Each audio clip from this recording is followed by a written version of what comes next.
Okay, let's look at another example. So now we are doing the perpendicular bisector of a line. Perpendicular bisector of a line.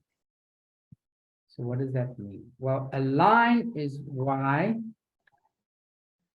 equals mx plus c, right? Mx plus c. Now, when we want to find a perpendicular bisector, what that means is if it was parallel, if it was a parallel to the line, then you would have the same gradient. You'd have the same m. But if it's a perpendicular bisector, right, which is perpendicular bisector, it looks like that. It bisects at 90 degrees per bisector. Then your m is going to be flipped. M is flipped and change sign. Okay, well, the first thing I have to do then is just to find m. Okay, so the equation for m is equal to x1, let's do this in colors. x1, it's we're looking for m, so it's y. y1 minus y2 over x1 minus x2.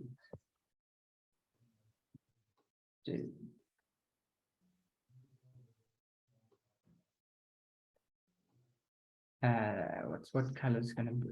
That green never comes up very well, but anyway. Okay, so I'm going to highlight now different things, right? So y is it can be the 1, right? Because it goes x, y, right? X comes before y in the alphabet. So when you look at these coordinates, you have x and then y.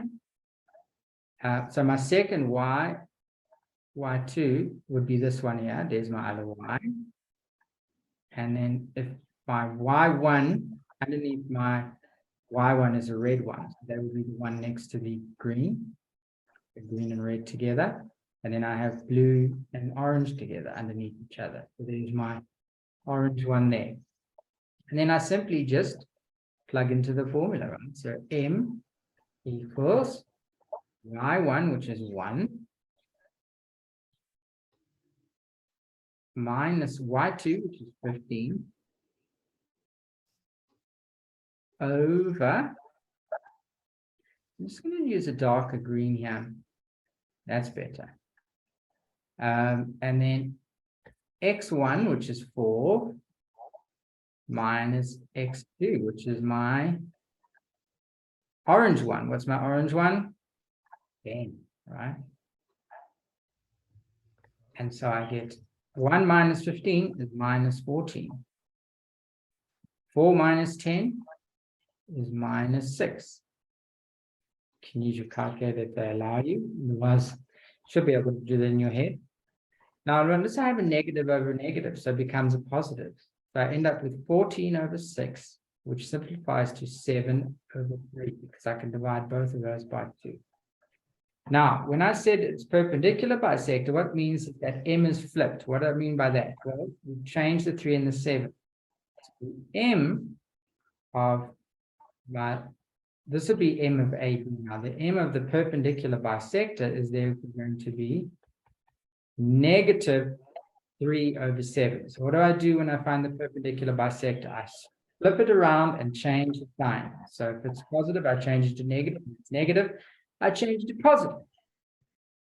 Now I'm almost there. I need my C. So what I do now is, because I've got my M, I can use any of the points here. Oh no, what we want is perpendicular bisector, meaning that if it's perpendicular bisector, it means it cuts it in half. Okay, so to cut a line in half, I now am using a different formula, because bisect means cut something in half. Well, I need what we call the midpoint, because that's what's going to be cutting it in half. Okay, so the midpoint, it's a different formula now we're going to get. Midpoint is equal to, it'll be, this time I'm using X and Y.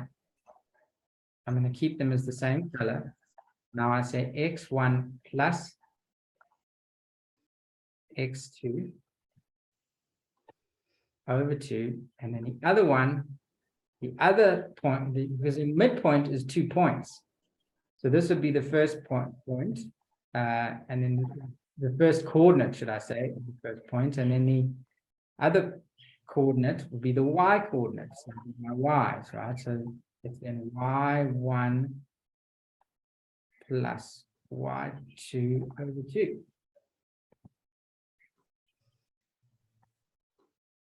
Okay, so now I say, right, the midpoint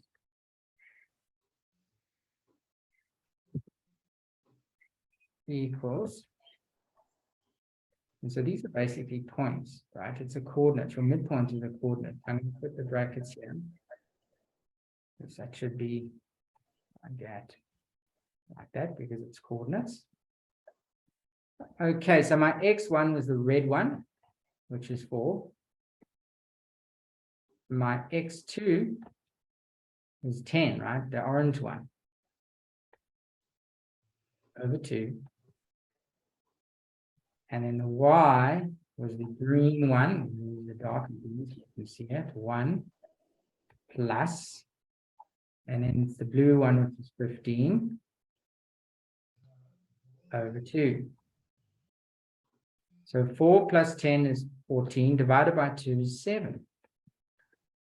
1 plus 15 is 16, divided by 2 is 8. So the midpoint then is 8. Now what I do now, the next step, is I use the midpoint, which is basically an x and a y, right?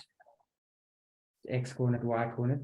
I use that and the gradient, which I have, in order to get my blue C, right? So what is my y? I'm going to use 8. So what I'm going to do is I'm going to plug everything into my y equals mx plus c formula. So my y I do is 8.